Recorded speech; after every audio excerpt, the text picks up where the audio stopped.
Hey McIver Church family, this is Dave Vance from 188 Community Church in downtown Winnipeg. I'm just checking in, connecting with you for a couple of reasons. One is that just wishing that you are well through all of this.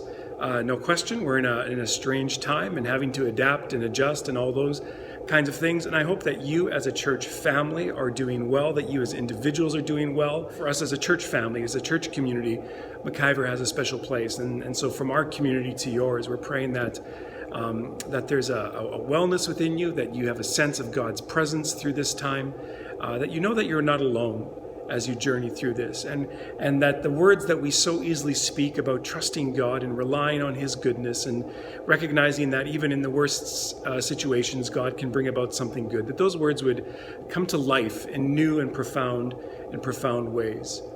So that's our hope for you. We've been talking a lot here about how do we recognize, or where is it that we learn, where is it that we see lived out the things that we learn about when we're talking about following Jesus? And I was thinking of 1 John chapter 4, which is something we've been talking about here, right? That one part that says, since God loved us so much, we ought to love one another. It says, no one has ever seen God, but if we love one another, God lives in us and His love is perfected in us.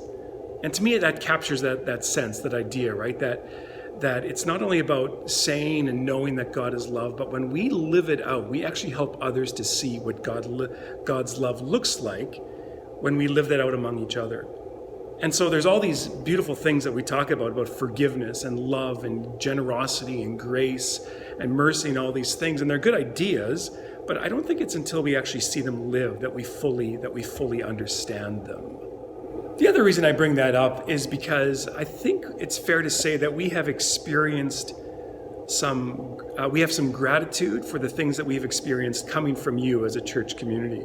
You've been very generous towards us in providing some food in particular, whether it be bread or canned goods or whatever else. And we're just so grateful for that.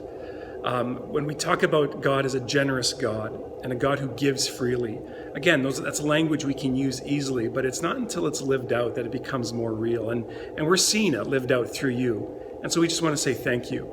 We have a lot of people who rely on social structures and systems, and for many of them, those structures and systems aren't available right now, particularly those who maybe they have their own place, but their lives are pretty fragile still, or for whatever reason, they can't get into any of the other shelters.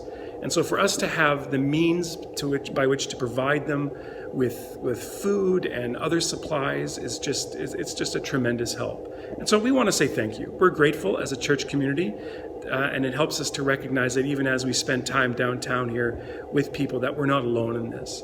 So that's my thank you to you. My prayer is that you'd be blessed through this, that you would know that you're not alone. Both the Spirit of God is alive and active, that we'd have eyes to see that and recognize that, but that we're not alone as people in church communities either. So thank you so much from the bottom of our hearts here at 188. May God continue to bless you as we all journey together through this, faithful to the kingdom of God, faithful to what the Spirit wants to continue to do in us. Thank you, what you did for everybody, and get the Lord Jesus Christ be with you. Thank you. Thank you. Thank you.